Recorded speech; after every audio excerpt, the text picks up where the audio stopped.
Because God needs you in a way that is so hard to describe. Because God needs nothing but chooses to need us. And everybody you know needs you to step up and stand out and rebel against the things that are tempting them, and rebel against the things that are ensnaring them, keeping them from life. I remember one of those girls I talked to during the year of stupidity. I was sitting in a car with her. And we both kind of realized that this wouldn't work, that it wouldn't go anywhere, that she wasn't ready, I wasn't ready, obviously. I had no idea where I was going. And I remember feeling like, I'll never see this girl again. I'll never talk to her again. I'll never be in her car again because I was driving her car. I'll never sit in this seat ever again. I'll never talk to her. And I remember tears flowing down from both of our faces. Specifically because I did not care. I had hurt her. I had been hurt. One of these days you are going to sit on the passenger side seat as God is in the driver's seat, looking over at you and saying, I want this to work so bad. I've given you every opportunity, every chance to come back, to come to me. And He's going to look at you and you're going to be bawling your eyes out because you know it's too late. He's going to say, I wish that you had seen it.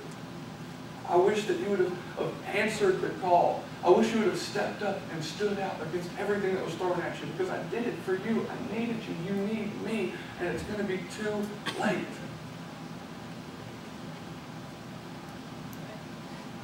Just don't wait till it's too late. Don't wait till you can't do anything about it. Because we have the opportunity to change our life tonight. And if you're afraid, I understand. Our call is to go up against the devil, and please do not underestimate him. You end up dead. He's powerful. He's the prince and power of the air, and this earth is his playing field. He's got the home field advantage all day. He knows exactly what it is that makes you tick. Exactly what temptation, exactly what image you need to see. Whatever it is that gets you thinking, I can just do it just this once, just once more. Do not underestimate.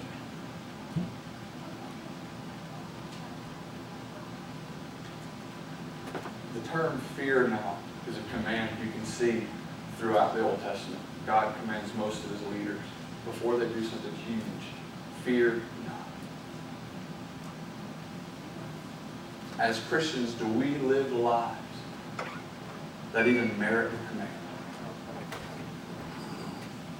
Do we do things for God? Do we step out for God in a way that makes Him tell us, fear not? Because I know what you're doing is huge, but do not be afraid. Or do we just sit back and become complacent? Guys, do not fear Satan's attack, but fear that we don't make his hit list. You're in such a dangerous place when the devil says, I don't even have to worry about Caleb today. He's so far gone, it's not even a chance. Be the Christian that Satan says, dang it, Caleb woke up. I was hoping he was going to sleep in. Step up and stand out and make the fear switch sides. Don't fear trials and tribulations. Find joy in them because they make you peaceful. They perfect you. James 1:27. But fear lives that are easy because they make you complacent.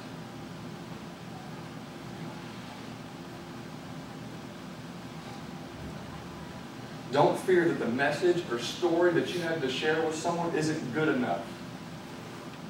Fear that it's not filled with God enough. I spend so much time at school talking to friends day in and day out, and the word Jesus or the name God don't even pass through my lips. And I don't deserve to breathe without him.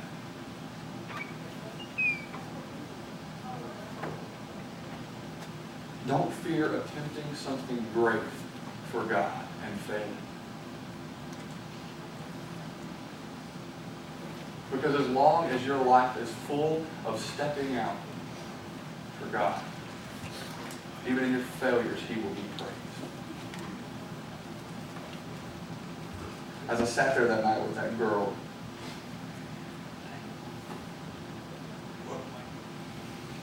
sorry.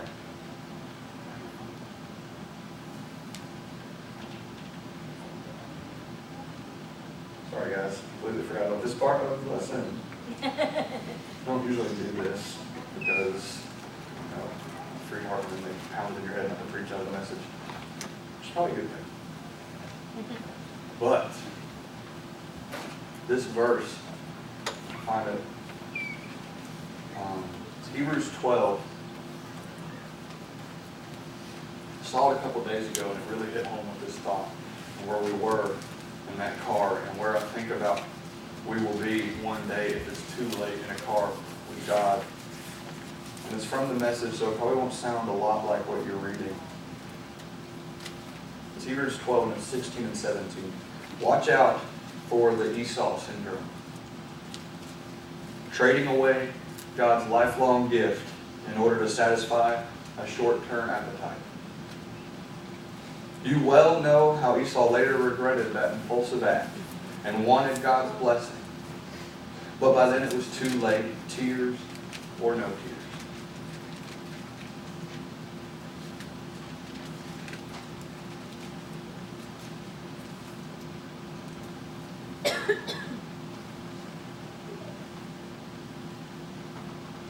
Don't make it too late.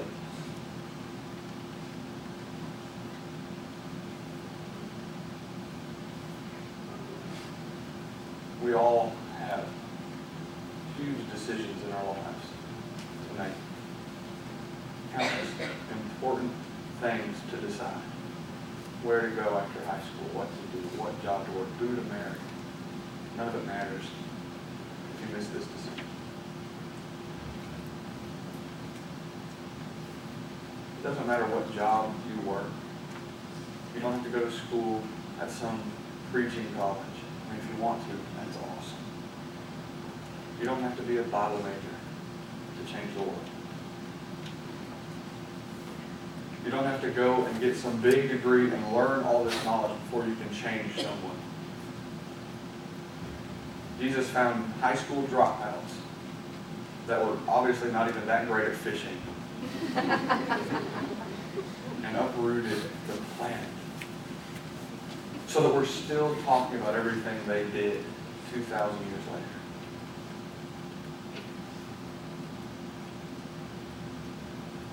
And I feel like y'all are already smarter than high school dropouts. And I know Ben can stupid fish his mind out.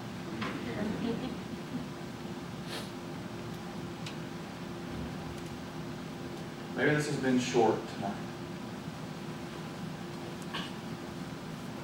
But I hope you see the gravity of the situation.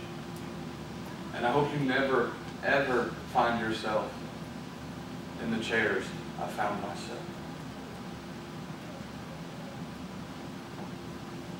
And if you do, I hope you find yourself the ability to continuously question yourself. Am I doing enough? Am I strong enough? Am I close enough to God? Because the truth is, if you find yourself further away from God than you were a year ago, He's not the one that moved.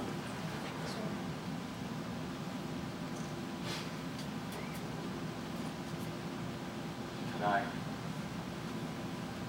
if there's any decision in you, if you need strengthening from the prayer of this congregation, and this is a really cool way to do it, because it's not just this congregation that hears your name, it's the groups that have come in and go back out, and you've got a whole state and multiple states praying for you. An interwebbing of prayer that no other religion can claim. Not that they don't claim it, but just because it doesn't work.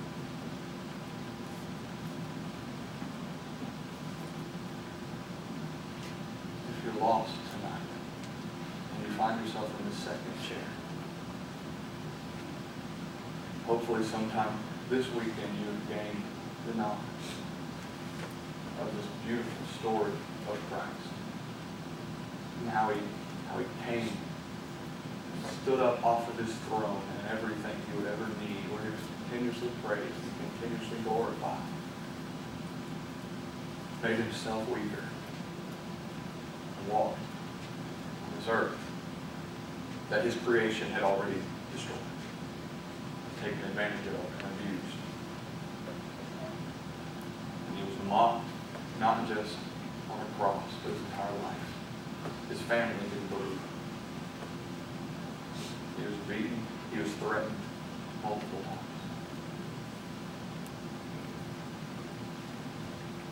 And on that last day, as he hung there, his heart was still on you.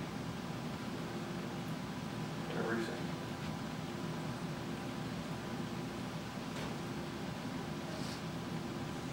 He had his doubts about death, but not once. He had his doubts about what he was doing. We have been gloriously given an opportunity for salvation. Tonight, that's what you need. Come as we stand, as we sing. And the Father's love for us, found as beyond all measure,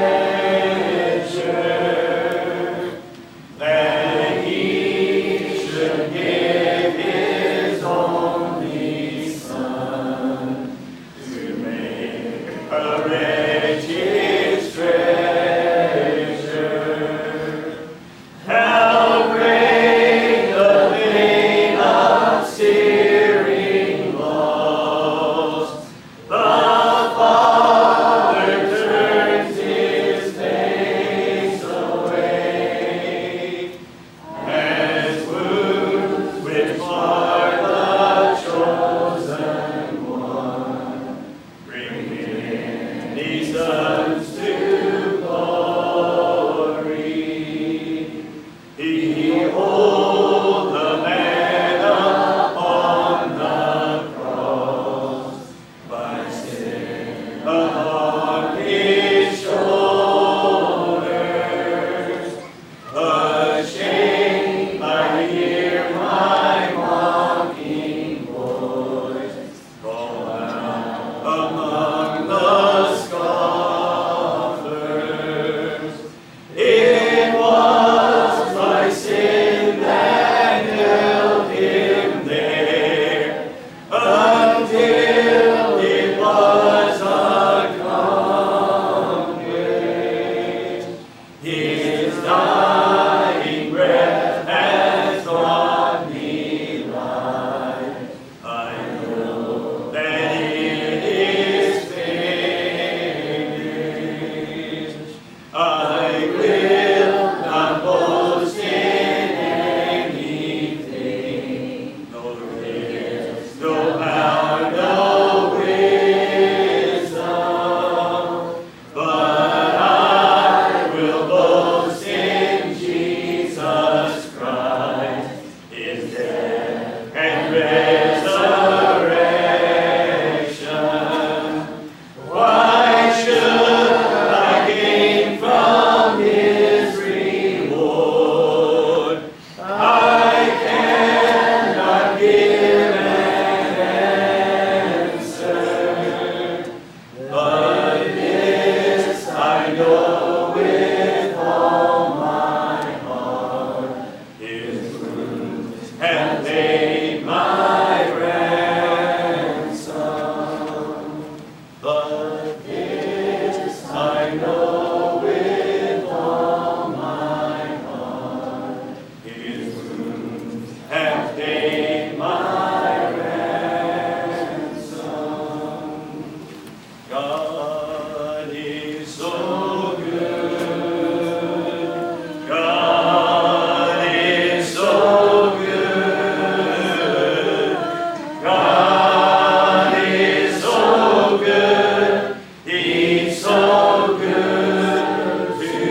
Dakota Smith comes this morning, well,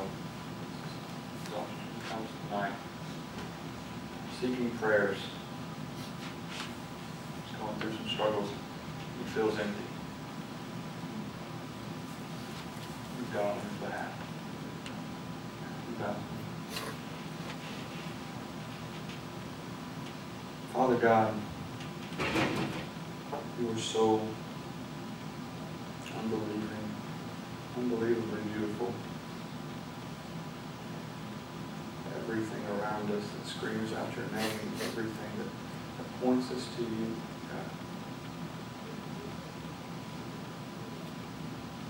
We thank you so much for the evidence that you give us just in our natural life. And right now I come to you on behalf of Dakota.